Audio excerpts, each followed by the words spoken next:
विवाहको वर्ष दिन नबित्दै अरुणिमाले किन हालिन् डिभोर्सको मुद्दा। अभिनेत्री अरुणिमा लम्सालको दोस्रो विवाह पनि सङ्कटमा परेको छ। विवाहको 1 वर्ष नपुग्दै लम्सालले पति युवराज श्रेष्ठ विरुद्ध अदालतमा सम्बन्ध विच्छेदको मुद्दा दायर गरेकी छिन्। केही युट्युब अन्तर्वार्तामा बोल्दै उनले डिभोर्सको मुद्दा दायर गरेको बताएकी छिन्।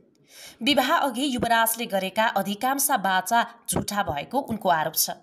आफूले गलत व्यक्ति चयन गरेको पनि उनले बताएकी छिन्।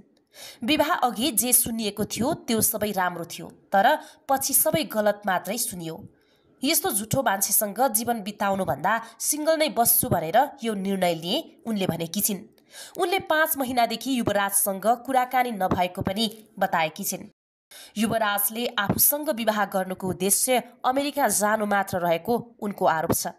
हरेक विवाहलाई लिएर आफू इमान्दार हुने गरेको उनको भनाइ छ।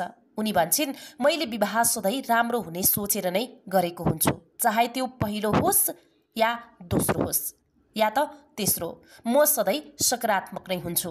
2081 सालको भदौ 3 गते काठमाडौँको राम मन्दिरमा उनीहरूले धार्मिक विधिअनुसार विवाह गरेका थिए।